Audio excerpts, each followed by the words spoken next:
Hello, and welcome to Life Diaries, a space where the pages of life open up, one story at a time.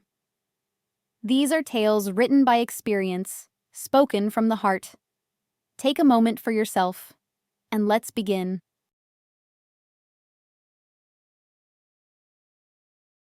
A July Monday evening descended upon Olivia Shepherd with a sudden feeling of the end. It happened without warning, while she, grumbling quietly, was sorting through her husband's bag. Ethan had only just returned the day before from a sanatorium where he had been staying with his mother.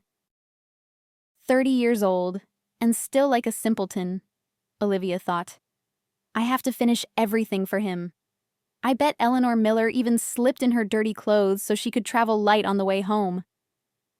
The TV was booming with a blockbuster, and Ethan heard neither her displeasure nor the surprised exclamation that followed. "Oh!" Olivia blurted out loud. An inner voice immediately added bitterly, "Well, there's your oh. There's your perfect family life for you, you trusting fool. Take it and sign for your happiness." Among her mother-in-law's things, she discovered an item of underwear that the ample Eleanor Miller could hardly have pulled onto her arm, let alone the intended place.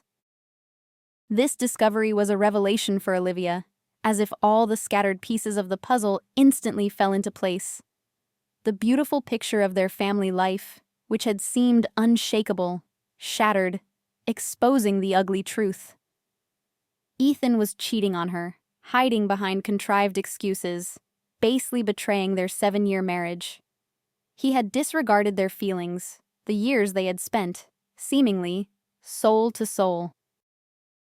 They had overcome difficulties together, genuinely rejoiced in each other's successes, without keeping score of who contributed more to the joint budget. Even the absence of children, which worried both mothers, didn't seem critical. They were young. They got married when Liv was only 18, and they thought there was still time. Only recently had Olivia begun to think about starting a family, but Ethan hadn't brought up the topic, and she herself was shy about speaking up. Now the question of children had completely receded into the background, giving way to a much more pressing problem. Olivia's first impulse was to throw a huge scandal at her husband, one that would make the walls shake and the devils feel sick. She wanted to burst into the room and whip Ethan right across the face with this item that had become the symbol of his betrayal. But the first, strongest surge of anger quickly subsided when Olivia realized she was still clutching someone else's underwear in her hand. The feeling was incredibly unpleasant, almost physically nauseating. She crumpled the evidence of betrayal and forcefully threw it back into the bag, like a ball into a basket. Her long-standing love for basketball hadn't been in vain. A moment later, the compromising item disappeared from sight, returning to where it had been so unexpectedly unearthed. Suddenly, Olivia found it hard to breathe. Her chest tightened, and where the wound of betrayal had just gaped, unbearable pain spread. Fortunately, the washing machine was in the kitchen, and overcoming her weakness, she took a few steps and sank to the floor. Her thoughts were muddled, her mind clinging to straws of hope. What if none of this was Ethan's fault? Maybe her mother-in-law accidentally picked up someone else's underwear, like her roommates. Anything can happen. Rooms are cramped. One closet for two. Although her relationship with Eleanor Miller had become quite normal lately, Liv absolutely didn't want to call her and clarify if such an oddity could have occurred. For some reason, she felt ashamed. Surprisingly, she felt as if she herself were to blame for everything that had happened. The loud sound of an adventure movie came from the room, preventing her from concentrating and calmly thinking through the situation. How should she behave with her husband now? How should she punish him if her suspicions were confirmed? Olivia meticulously sifted through her memory for all the moments that had been bothering her lately and were happening more and more often. The most important thing was his regular absences. For about a month, Ethan had been spending almost all his free time without her, citing some strange reasons for his absence. Individually, these reasons could seemingly be called valid and justified. but there were too many of them, and their frequency was alarming. On Tuesdays and Thursdays, her husband would say something like, "Honey, I'll run over to the dacha in the morning, fill the water tank, water the beds while there's water." Or, "I'll stay a bit late at work. The boss was accommodating, allowed this schedule before the weekend." He might say he promised to help a friend, or that they had a team-building event at work. All these oddities had been going on for about a month now. And in the last 2 weeks, Ethan's sense of filial duty had suddenly sharpened. While Eleanor Miller was resting at the country sanatorium, he went to her apartment every other day to water the flowers. He explained that it was hot outside, the apartment turned into a sauna at noon, and his mother's favorite plants might suffer. Yet the owner herself didn't care for her violets so meticulously. Now Olivia clearly saw the strangeness of her husband's behavior. Usually, caring for the flowers fell on her shoulders, but not this year. Ethan, hugging her affectionately, said that she was already very tired, and these chores were no burden to him at all. Olivia even suggested moving her mother-in-law's flowers to the bathroom, where it was always cooler, and turning on grow lights there so they would have enough light. But her husband objected to this perfectly reasonable suggestion. He seemed to argue reasonably. Water and electricity unsupervised were not the best option. But Olivia's heart was still uneasy. She was very worried and didn't know what to do next. Of course, it would be good to talk to someone, get advice from the outside. But who could she turn to? The most obvious, yet the worst option, was to call her mother. Upon learning of her daughter's suspicions, she would get very upset, start taking valerian drops, and her blood pressure would rise. No, her mother absolutely must not be worried. Olivia didn't have close girlfriends with whom she could discuss such a delicate topic. She had many acquaintances, friendly and pleasant women, but she wouldn't dare talk about family problems with any of them. This would cause completely unnecessary pity, and even worse, a leak of personal information. Her reputation as a happy, well-off woman would go downhill. The CEO had an unusual quirk. Only people who, in his opinion, had everything going well could hold key positions. A harmonious home environment, in his opinion, had a beneficial effect on work achievements. After divorce or less significant troubles, like revealed adultery and conflicts, employees were transferred to other positions. All formalities were, of course, observed. Salary and work record book didn't suffer, but the changes were unpleasant. So there was no one to expect guidance from on how to live next. She would have to manage on her own. Gray spots flickered before Olivia's eyes, a sure sign of an approaching migraine. The woman winced. That's all she needed. If the attack took hold, she would be incapacitated for a couple of days. And tomorrow there was a meeting with the commercial director. How inconvenient everything was. And all because of that cursed find. Or more precisely, because of Ethan and his betrayal. Speak of the devil, the culprit of Liv's headache appeared in the kitchen. He acted as if nothing had happened. He turned on the kettle, made a couple of sandwiches, looked at his bag, and addressed his wife. "Liv, stop fussing with chores. I'm going to Mom's tomorrow. I'll throw everything in her washing machine there, so I don't have to carry it back and forth. And anyway, let's go watch the movie. It's really good. I didn't even expect it," he continued, starting to briefly retell the plot. But Olivia interrupted him. She had no strength to listen to idle chatter after discovering the compromising item. "No, thank you. I think I'd rather lie down here. I'm kind of tired. It was a tough Monday." "Okay, then I'll turn the volume down. And don't turn on the washing machine either. How can you rest with it running? Turn off the light?" Olivia nodded, experiencing a pang of pain. She didn't want to talk to the cheat at all. Ethan put what he had prepared on a tray, took the bag, and left the kitchen, closing the door behind him. In the darkness, the headache receded a little, and the woman didn't even notice when she fell asleep. In the morning, Olivia opened her eyes and mentally rejoiced that the migraine seemed to have decided to spare her. The night's rest turned out to be surprisingly beneficial. Even the certainty of her husband's infidelity was no longer as strong as it had been the day before. On the other hand, the version that someone else's underwear had found its way among her mother-in-law's things seemed, conversely, the most realistic. Olivia stretched on the sofa, once again glad she had insisted on buying it, and started getting ready for work, preparing breakfast along the way. Ethan usually slept longer, and this morning was no exception. By the time her husband appeared in the kitchen, Olivia had already had breakfast, left him food, and was ready to go. "Livy, don't expect me home early tonight. I'll pop into Mom's apartment right after work, wash the clothes, and check on the flowers. Otherwise, she won't forgive me if anything bad happens to her green pets." Jealousy and resentment pricked her heart again. The woman almost flinched when Ethan, as always, came to kiss her, but she managed to endure the usual morning ritual. Olivia hurried to work because she needed to get her usual routine tasks done before the meeting. However, it was difficult to concentrate. Her thoughts involuntarily returned to yesterday's find in her husband's bag. At the meeting, the commercial director even made a remark. "Olivia Shepherd, are you not interested in the topic of our meeting at all?" "Why would you say that, Arthur Thompson? I'm listening very attentively." "Strange. You have such a faraway look, as if you are somewhere far from here." Knowing perfectly well what and how the commercial director spoke, Olivia recounted several points of his speech.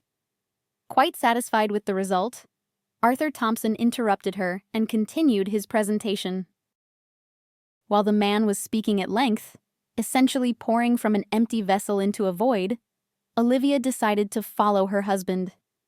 Fortunately, she worked late, and setting up an ambush near her mother-in-law's house was not difficult. The courtyard there was a dead end, and only one road led to it, at the turn of which was a cafe with panoramic windows. If you sat in a good corner, the view would be magnificent, and there was no need to worry about Ethan popping in there for pastries. You couldn't drag him into a cafe like that, not even with a lasso. After making the decision, the woman calmed down a little and hardly distracted herself with thoughts of her husband's infidelity until the end of the workday. Only towards evening did she start to tremble a little. After all, it was an unusual undertaking.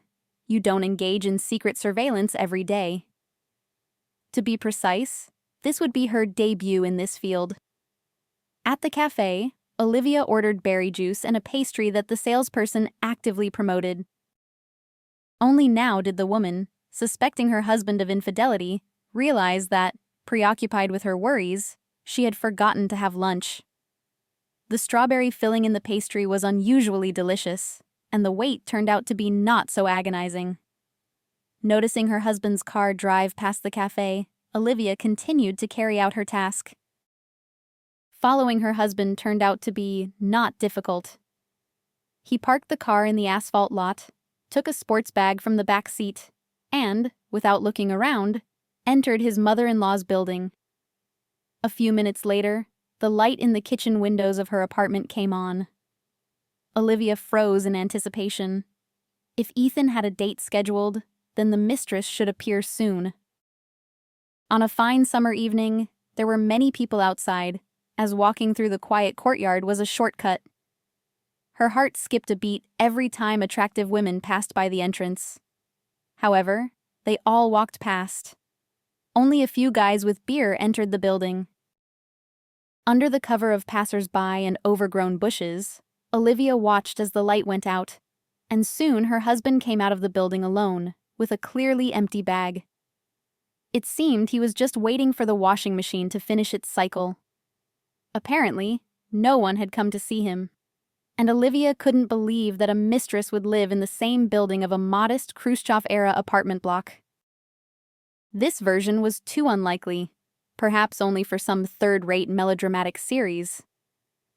Despite the fact that her debut in surveillance was, to put it mildly, unconvincing, Olivia decided to closely observe her husband for a few more days. It wasn't such a difficult task. But I'll bring clarity to this whole situation, the woman thought. It's okay that I don't have experience and Ethan might notice me. I'll figure out how to explain myself. The morning surveillance on Wednesday was thwarted. Although, of course, the fact that her husband woke up at the crack of dawn to go to the dacha was suspicious. However, Olivia simply couldn't afford to take time off work. In the evening, Ethan went straight home after work. This was somewhat reassuring. Thursday also brought Olivia no compromising evidence on her husband. Moreover, during these days, he visited his mother's apartment only once, as if he felt he was under his wife's scrutiny. However, Olivia understood that it was too early to relax. Who knows what her husband's schedule of meetings with his mistress is, if there is one. Mentally scolding herself, the suspicious woman didn't even check her husband's phone. But there were so many numbers in the call history, including recurring ones, that none of them immediately stood out. Reading messages and messengers also yielded nothing. Olivia knew there were online chats where conversations disappeared immediately after leaving, but the smartphone's browser history didn't record visits to such sites. Realizing that she was just an ordinary person, not a trained specialist, Olivia decided to go all in and try to disrupt her husband's supposed meeting with his mistress. On Friday evening, she suggested, "Effie, we've been staying home too much. Maybe we should go on an impromptu excursion, like a weekend route." Ethan smiled guiltily and spread his hands. "No, Liv, sorry. On Saturday, I'm going to Mom's, you understand. I'll come back tired from there. I won't be up for walks. Sunday is also impossible. My colleagues and I agreed to go to a football match. Look at the stadium they've built, like a spaceship from some sci-fi movie. We need to see it from the inside, see what our taxes are going towards, among other things." Olivia felt in her bones that her husband was lying to her. All his excuses, all these endless runs to Mom's. It meant her assumptions were correct. Her husband's meeting with his mistress was scheduled for the weekend.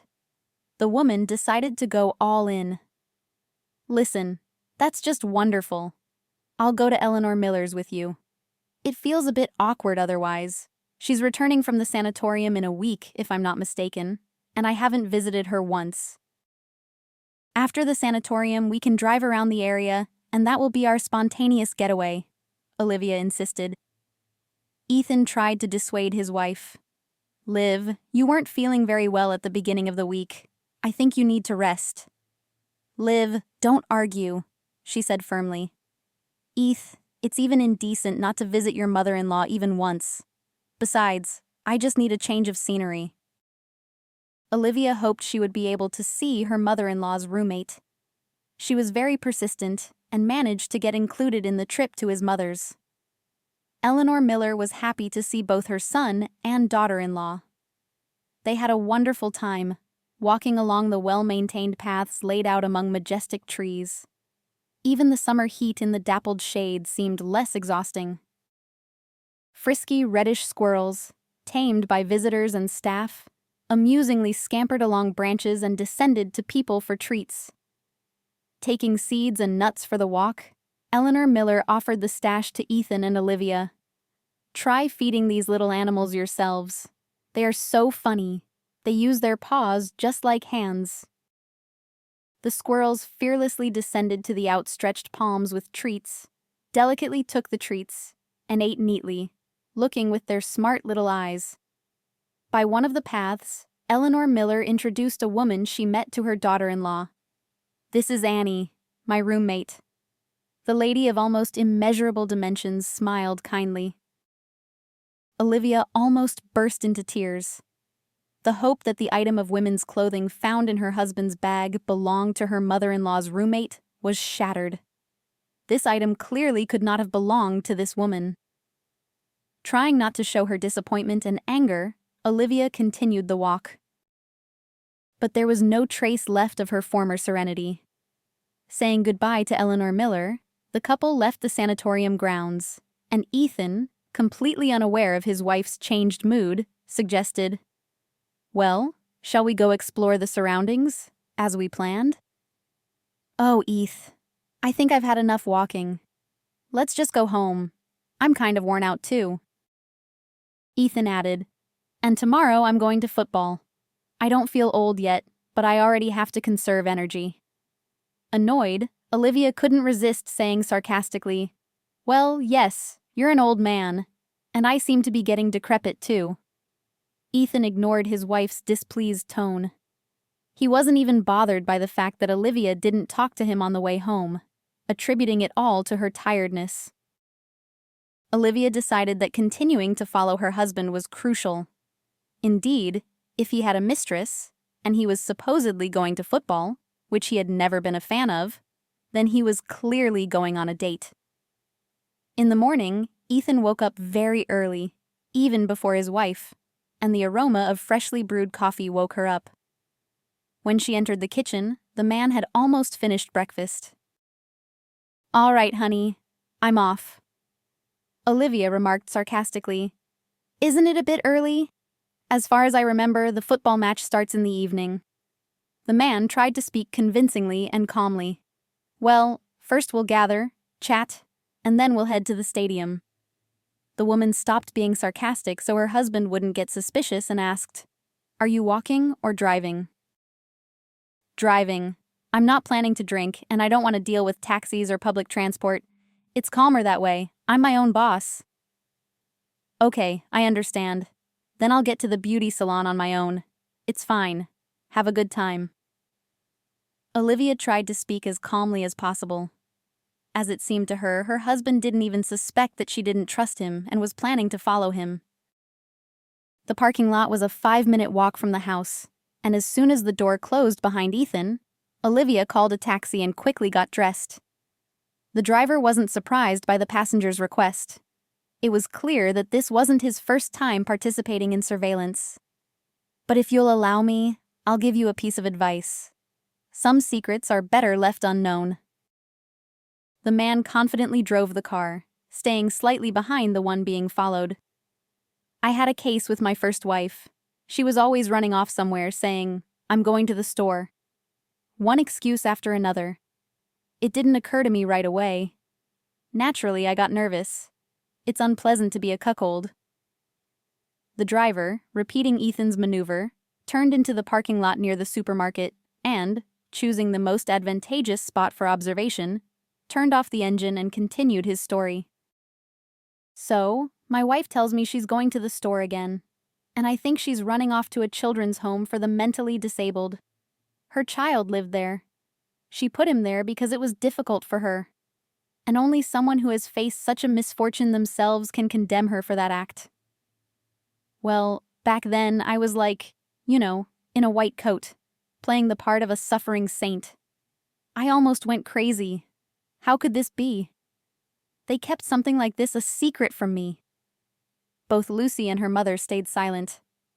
I caught my wife at the gates of that poor house and made a scene. She didn't even try to justify herself somehow, just said she knew we'd get divorced anyway.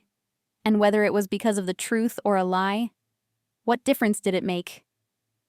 The driver, without asking the passenger's permission, lit a cigarette and continued his confession, ignoring the growing column of ash. I don't know what I would have done if she had told me the truth right away when we were dating. Maybe I wouldn't have married her. Or maybe, on the contrary, I would have asked her to introduce me to the child. Now I think I could have understood everything if only Lucy had been honest with me. But no, it was easier for her to deceive me. What would you have done in my place? Could you have forgiven? Olivia didn't know how to properly answer the taxi driver, but her husband, who appeared in the store doorway with 2 huge bags in his hands, saved her from having to voice her opinion. Especially since it wouldn't have been an absolution for the man's sins anyway. Ethan, not expecting to be followed, didn't look around, quickly approached the car, and, putting his load in the trunk, drove on. The taxi driver, keeping a short distance, followed. He didn't say anything more, reliving the events of the past once again. The car turned off the highway onto a road perfectly familiar to Olivia. Now another 12 kilometers from the turn, and the Energetic Garden Association would appear. There, her mother-in-law had been allocated a legal 600 square meters back in Soviet times. Olivia used to go there even before she was engaged, when she had just started dating Eth. Eleanor Miller didn't burden her with much work back then. And even now, she prefers to focus on the greenhouse and other plantings. She hasn't grown potatoes on her plot for a long time, filling the freed-up space with berry bushes. She has honeysuckle, strawberries, blackcurrants, raspberries, and gooseberries there. Where would a fan of Chekhov's talent be without it?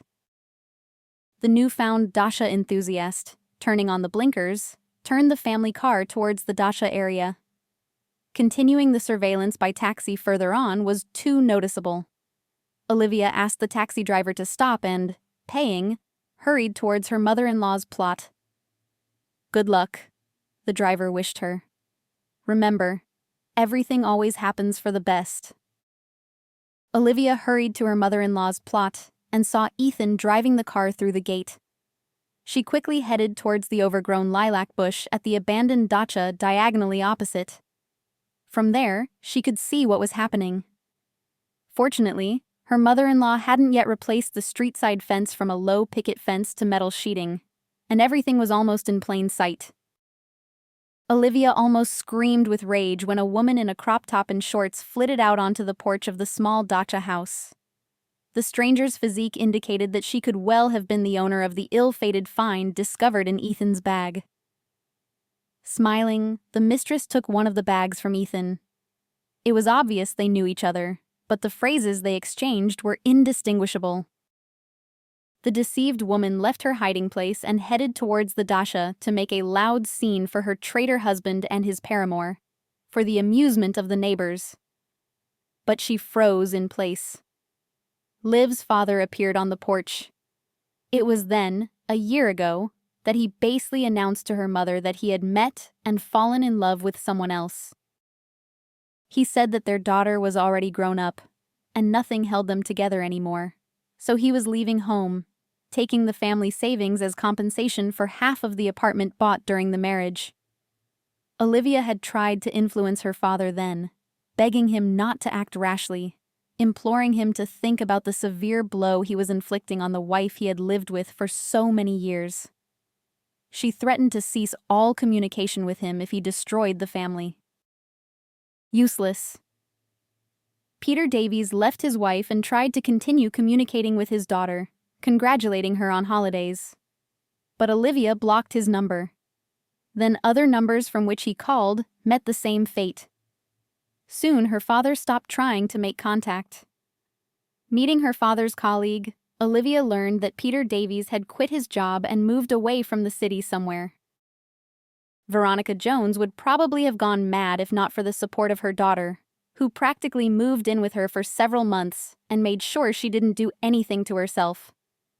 It's not easy to forget happy years of marriage erased by infidelity. Her mother sobbed on her daughter's shoulder. Can you imagine? He said he met the love of his life.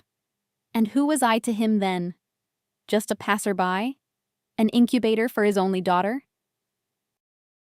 Upon hearing this unexpected news and seeing her mother in such a state for the first time, Olivia was in shock. She had always considered her parents' marriage unshakable, indestructible, like a rock. However, it turned out that all the years of married life could be very easily erased by one betrayal. A weight lifted from Olivia's heart, because of the tenderness with which her father embraced the woman she didn't know, how he kissed her on the shoulder, and how readily he took the bag from her. It was obvious that this was the very woman who had broken up their marriage, or, in his own words, the love of his life. Ethan watched this spectacle completely calmly, and soon the trio headed into the house. They didn't close the door, and Olivia followed them into the house and greeted them with a voice ringing with indignation. "Hello, private party!" The woman saw astonished faces. Ethan was the first to react. "Liv, how did you get here?" "Oh, I was sitting at home, bored. I thought, why don't I go to the football match with my husband too? And here it's more like a tango for three, not a match from behind the bushes. Liv, my daughter. Hello, Peter Davies exclaimed, realizing the situation. I'm very happy to see you. Please meet. This is Sophie, and this is my daughter Livy, my pride. This is the one I told you so much about. Olivia managed to see that the woman in the top and shorts was roughly her age, and she didn't stand on ceremony. So this is her, the love of your life? Golden hand, leg, or what part of her body charmed you? I won't say it's a pleasure to meet you, because I'm disgusted to see her and you, Ethan. And you, in general, have disappointed me greatly. I never would have thought you'd be hosting your father-in-law and his girl with honors at your mother's dacha. Don't you dare talk about Sophie like that, Liv's father protested. Oh, as if she's a delicate violet. By the way, Sophie, with your squeamishness, didn't you lose your little pants? My Ethy apparently accidentally picked them up along with all sorts of dirty towels. Is it inconvenient to do laundry here? Or is Sophie afraid of overworking her golden hands? Peter Davies demanded, Liv, stop. Stop practicing slander. Your husband is helping us at my request, and there's nothing wrong with that. He's a wonderful and responsive person. He's acting mercifully, showing callousness and malice towards an innocent person. Well, I would hesitate to call your Sophie completely innocent. To take a husband away from a strong and prosperous family. To make him quit a normal job with a stable income. To force him to live not in a normal, comfortable apartment, but in a dacha house with a bio-toilet and a shower from a tank. Dad, by the way, is not in his prime anymore. Well, yes, wonderful. Nothing to say. So, Sophie is just a champion at improving conditions?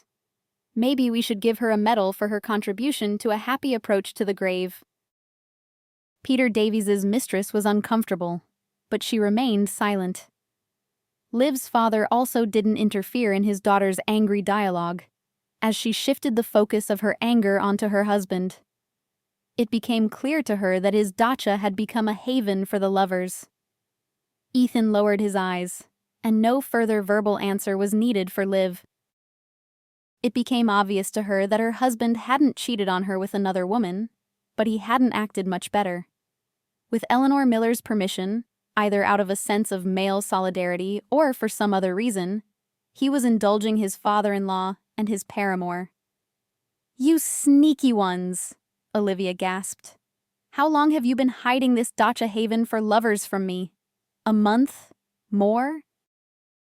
Daughter, calm down and let's talk, Peter Davies suggested. It's not so simple.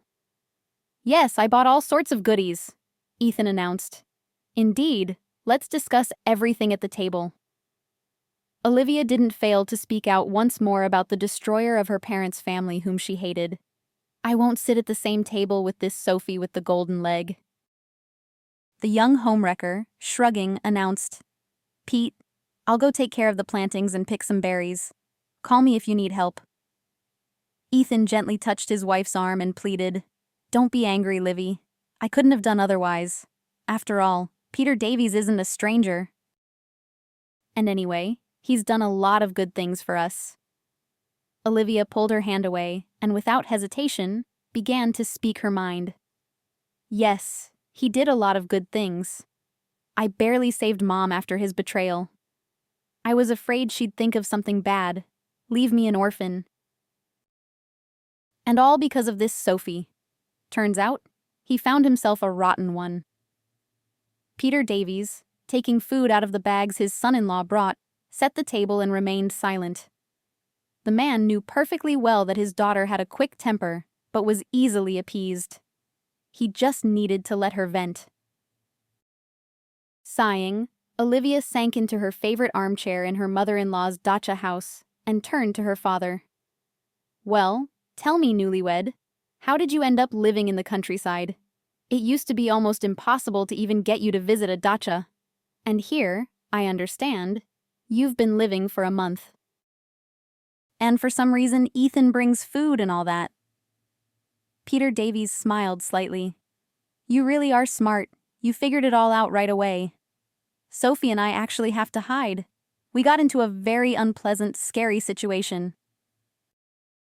Now we have to hide from creditors. Olivia was extremely surprised. How so? You were always a fierce opponent of loans? Her father shrugged. Well, even an old woman can slip up. That's how it happened. When I left your mother, Sophie and I moved to her city.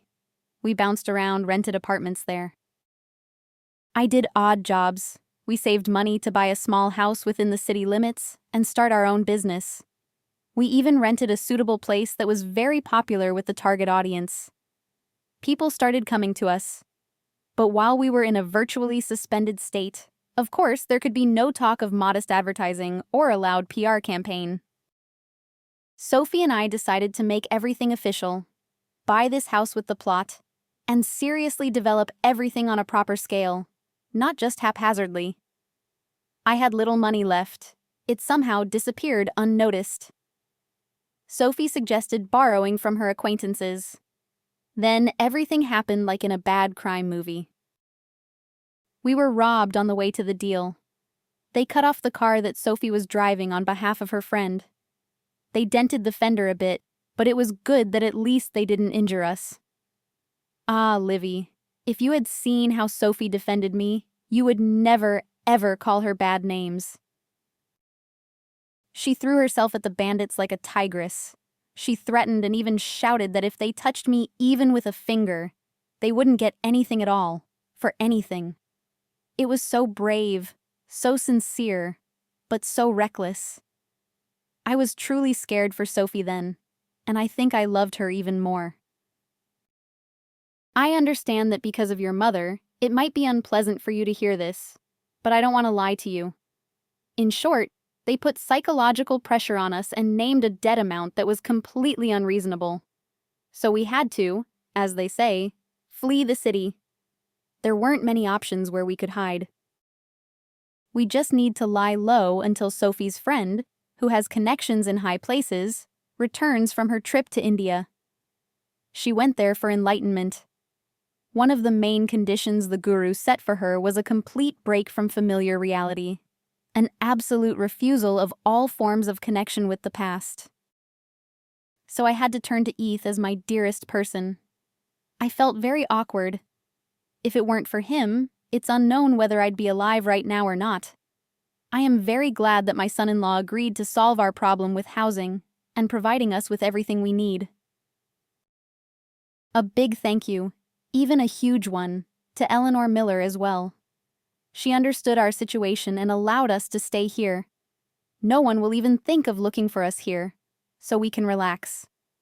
I understand that Sophie and I are essentially a heavy burden on your family's budget, but I promise that as soon as our situation improves, I will compensate for everything. The man spread his hands, showing that he didn't expect any compensation, and Olivia clarified, "Make a fool of yourself, Dad? And couldn't you have gone to the police? If these bandits damaged the car, especially someone else's, and tried to intimidate you, then they should be held accountable. There must be some way to deal with them. I think you definitely need to file a report. Of course, a hot pursuit investigation won't be possible, but you have to fight this lawlessness somehow." Oh, Liv, you are still so naive. Sophie said their local police station is completely corrupt. If you go to them, you could lose your health, or even your life, without trial or investigation. But aren't there various oversight bodies above the police? The prosecutor's office or something like internal affairs? It's better not to go to them either. It's like wading into water without knowing the depth. Anyway, for a good result, you need to have direct access to someone from the staff. Then the case won't get stuck. When Sophie's friend comes back, then we can try. For now, we just have to lie low. So that's the situation, Livy. In my old age, I've ended up in such a mess you wouldn't wish on your worst enemy. Thank you. Your husband and his mother have been merciful to me and Sophie. Otherwise, I'd probably be rotting somewhere buried like a dog right now. Her father looked like a tired man, not a happy lover at all. Somehow, the resentment for her mother receded into the background. She didn't want to be sarcastic and comment on the boomerang that had come back. After all, this man with anxiety in his eyes continued to be her dad. The very one who taught her to ride a bike, supported her in difficult situations, and explained math and physics problems. The very one who approved her decision at 18 to marry Ethan. Her mother had insisted then that there was no need to rush, while her father reminded her that they had actually gotten married barely a week after their high school graduation party. Ethan, sensing that Olivia's mood had softened, decided not to push his luck further and asked his father-in-law in a gentle voice, "Peter Davies, maybe we could have some tea? Let's at least have some tea with sandwiches." The man felt awkward, realizing he was essentially trying to treat his daughter and son-in-law at their own expense, and added, "Remember, Livy, what your grandmother used to say, with your own fat, onto your own snouts?" For the first time on this difficult day, the woman smiled sincerely. "Yes, I always used to ask her what musala was. Grandma explained it to me every time, as if it were the first time. It was like a ceremony for us. Dad, I'm sorry, but I really don't feel like eating. Too much news for today, and tomorrow is a work day. I need to get a good rest before it. And before that, I still need to have a serious talk with Ethan about secrets in married life." Although, judging by Olivia's tone, the main emotional storm had passed. Ethan put his arms around his wife's shoulders and lowered his head guiltily. Peter Davies began to thank his son-in-law again, not forgetting to put in a good word for him. "Thank you for everything. Go on, get some rest. Only daughter, don't be offended at your husband and don't scold him. He's gold. If anyone is to blame, it's me." Olivia left her favorite armchair and froze, not knowing how to proceed. Should she hug and kiss her dad, whom she hadn't seen for many years? Or just say goodbye? Each of these options seemed inappropriate to her. Sophia diffused the situation, appearing with a bowl of berries. "Here, I picked some for you and Eleanor Miller. As far as I know, she should be back from the sanatorium soon. We'll have time to figure out where to move by then so we don't inconvenience you." At the words of her father's young mistress, anger stirred in Olivia's soul again. How cleverly you dispose of other people's property and don't deny yourself anything. Of course, Ethan put his arm around his wife's waist and gently but persistently pulled her towards the exit to prevent another argument. Olivia felt terribly tired from both following him and the news that had fallen upon her. Peter Davies went to see his daughter and son-in-law off to their car. With a gesture, he asked Sophie to stay in the house so as not to provoke another outburst of hatred. On the way home, Olivia tried not to express her irritation at the situation that had developed in her life. Her husband turned out to be faithful, and she mentally praised herself for not sharing her suspicions of his infidelity with her mother. However, how to react to her father's partial return was completely unclear. Fearing that some insincerity lay behind her father's rambling talk, she thought about Sophia. She brought berries as if she had picked them from her own dasha. Generous with other people's property. At home, Ethan tried to anticipate his wife's every wish just to make her feel better.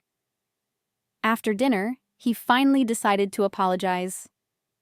"I'm sorry I didn't tell you about Peter Davies right away. I was afraid you'd be angry." "You were right to be afraid. For me, Dad's action marked the end of my childhood. You know, I actually thought for a long time that I wouldn't even talk to him, even if he begged for a meeting.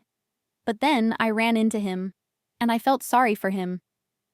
Oh, I'm afraid this Sophie is clearly not living with my father in that house with partial amenities with pure intentions." Ethan tried to justify his father-in-law's new paramour. "Liv, you yourself understand that judging a person at first sight isn't entirely fair." It seemed like Sophia treated Peter Davies with great tenderness. She cooks food and keeps the dacha tidy. And generally, my dear, I think you're being too critical of her. She had a very difficult past, but she didn't become bitter. Can you imagine, at 18, She had an elderly grandmother, a younger sister, and a little brother to care for. Despite all this, Sophie managed to get an education herself, not a university degree, but in a sought-after profession. Well, I'm absolutely not interested in the biography of that schemer. Ethan, have you fallen under her influence too? How predictable you men are. A cunning woman pulls the wool over your eyes, and you're ready to defend her and ruin families because of her. Liv, you just didn't see the tenderness with which she cares for Peter Davies. It's impossible to fake, and how she defended him during the attack. But you didn't see that, Olivia reasonably countered. Fear makes things look worse, and it's quite possible that the incident was actually completely different. The woman was angry and didn't want to dwell on the topic of her father's relationship with his girlfriend at all. So she concluded, "Okay, maybe it's not my business. I'll just tell you one thing. It would probably be wise for my dad and this girlfriend of his to rent a dacha in the same area. I think there were a few options." Ethan supported his wife's idea. "Of course you're right. My mother is already used to being alone everywhere, both in her city apartment and at the dacha. She won't like it if someone else is also running things on her territory at the same time. I'll post an ad in the dacha chat right now saying we'll rent a dacha for at least the rest of the season. I'll be driving Mom anyway, and I can drop in on Peter Davies at the same time. And then, as your dad said, this neighbor's influential friend will return, and maybe the whole situation will be resolved peacefully. Actually, you and I have bank accounts, and we could withdraw money and help Peter Davies out." "Are you serious? Dad betrayed me and Mom. You haven't experienced 1/100th of the emotional suffering we have, and now I'm supposed to give him my savings and yours? And lose interest too? They'll get nothing, not money." "Okay, dear, calm down, I understand. We won't touch the accounts." In conversations and meetings with her mother, Olivia was afraid of letting slip that she knew where her father was. And Eleanor Miller also kept Peter Davies' secret. They couldn't rent a comfortable dacha, but Ethan was offered an overgrown plot almost at the edge of the area for practically free, just paying for water and electricity. The location would have been terrible for people who went to the dacha for the harvest. But for forced fugitives, it was hard to imagine a better option. Peter Davies and Sophia, gathering their few belongings, moved to the new place. Ethan continued to provide them with everything they needed, and soon this began to irritate Olivia greatly. Firstly, the money was taken from the family budget with noticeable detriment. And secondly, and most importantly, the woman found it repulsive to protect her father and his mistress. Olivia felt that by doing so, she was betraying her own mother. Keeping the secret was becoming increasingly difficult, especially since her mother-in-law was planning to celebrate her anniversary at the dacha in early August. Because of this, Olivia was worried that her father and Sophia might accidentally run into her. This absolutely could not be allowed. A week before the celebration, the woman asked Ethan to take her to the dacha too, to have a serious talk with her father. She wanted to firmly explain that the following weekend, he and this Sophie with the golden leg should stay in the house practically without leaving. Leaving her husband and mother-in-law, Olivia headed towards her father along the dacha lanes. She knew that many owners of these 600 square meters had long since abandoned them, and it was almost impossible to drive down the lane due to the sea buckthorn and lilac bushes that had felt their freedom. But the rampant vegetation provided shade, which was such a relief in the anomalous August heat. Olivia walked unhurriedly, rehearsing what and how she would say it. Almost at the gate of the desired plot, the woman heard a hateful voice. Olivia was about to go in and tactlessly interrupt the conversation, but then some sixth sense made her stop. Her father's mistress's words were very unexpected. "No, Mark, I told you it's not working out yet. That nasty Olivia is ruining my whole plan. If it weren't for her, I would have squeezed everything out of these sheep by now. And as it is, I have to live in a shabby dacha, go to the toilet outside, and wash when the water in the tank heats up. The worst thing is having to look devotedly into the eyes of this elderly idiot. At least because of this heat, his desire for me disappears, and I don't have to go to bed with him. Anyway, it's not even a bed here, it's a downright mockery. Ah, sweet Mark, you probably won't even recognize me after these few months. I haven't been to a spa. I haven't gone to fitness. I've even developed menopause. A complete scarecrow. But for that fool Pete, it'll do. As soon as I convince him to sell his share of the apartment here, we'll get that property. Real estate prices here are almost like in the capital. That money, along with what we got from that very robbery, will be enough for us to leave here and live normally somewhere on the coast. Sophie's intonation changed from irritated to wailing, and it was clear how artistically the cynical woman was manipulating her interlocutor. However, this delight would have been much stronger if Sophie were an actress on stage, not in life. Now it was completely unclear when her father's paramour was lying, and when she was speaking even a drop of truth. Olivia was hardly surprised by what she heard. She had suspected something like this. Fortunately, she had the sense to turn on the voice recorder on her phone. The quality wasn't perfect, but with effort, everything could be understood. Towards the end of the conversation, her father's mistress's speech was a continuous series of exclamations. She was talking about how much she missed her Mark. And Olivia became incredibly curious about how Sophie would react now if she knew that compromising evidence had appeared against her. Restraining herself, Olivia waited until her father's mistress finished the conversation, and only then came out of her hiding place. It was obvious to Liv that Sophie was extracting money, but because it was difficult to prove, she decided to take a different approach. So she needed to provoke the greedy Sophie and show Dad the true nature of the woman because of whom he had destroyed a happy family. Deciding she wouldn't hear anything new, Olivia turned off the recording and went to meet the ill-wisher. "Oh, hello, Livy. Come in, please. I've made some soup here. It's tasty, I think." "Let me treat you for now, and then Dad will come." He went to the spring, thinking no one he knew would meet him there. Olivia didn't say everything she wanted to and clarified. "Has Dad been living with you long?" Sophie shrugged. "Not much of interest."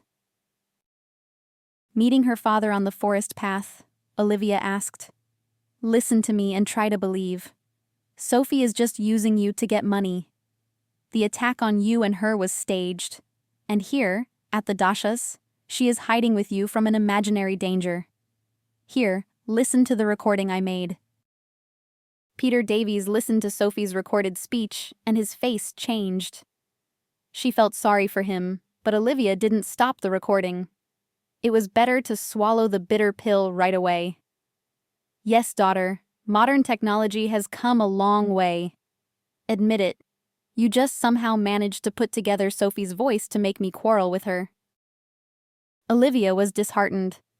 She understood that her father's feelings for the brazen, unprincipled liar were deep. All attempts to tell or even provide visual evidence that the mistress intended to become the owner of elite real estate at others' expense would be met with displeasure and even scandals. She had to somehow convince her father, open his eyes. "Dad, I beg you, don't rush to get money for her. She'll come up with something else to fleece you, so I'll set up a test for her. I'll say that money has been brought for us to pay off the debts, and you and Ethan will watch her to see how she acts." "It would be good if a few strong guys came to help us too. I think that's doable." "Dad," Olivia replied, "let's go to our place for now to discuss all the details." Without looking into his overgrown house, Peter Davies headed to his son-in-law's, accompanied by his daughter. In the evening, the mistress again noticed that Peter Davies was cold towards her, but didn't pay much attention to it. Especially since this detachment suited her perfectly. Only when the man announced that his son-in-law had agreed to provide the money, but only in cash, did Sophie almost jump for joy. "My love, my sunshine, now we can return to our usual way of life. Isn't that a miracle?" Ethan smiled. So far, everything was going exactly as they had planned. Thanks to one of his friends, he managed to invite former Special Forces soldiers to participate in apprehending the fraudsters. When Sophie's accomplices arrived at the Dasha, squeezed with difficulty down the narrow lane, the brave guys immediately apprehended them. They treated Sophia very delicately, and Peter Davies, coming up close, announced, "You, Sophie, despite having a wise name, wanted to fleece me again. But you didn't realize you talked too much and in the wrong places. Fortunately, Liv overheard your chatty conversation. So if you don't want to end up in prison for fraud and drag these fools down with you, then pay me back what you stole from me with the help of your pals." Sophie had no choice but to write an IOU. With relief, Peter Davies asked Ethan to give him a ride to the city and hurried to his wife, buying a gorgeous bouquet of flowers on the way. "Veronica, it's like the saying about me. I brought water." Veronica Jones smiled at her ex-husband, and he thought he had already found the key to her heart. But the woman suddenly announced, "Actually, I've already started a new love story, and you don't fit into it. So, if you want to talk honestly, you did take almost everything you brought with you during the divorce, and I didn't fight for a single thing. Since they were important to you, you took them. And now you suddenly realized you sold yourself short. We're left with nothing, albeit with the sum returned by Sophie N.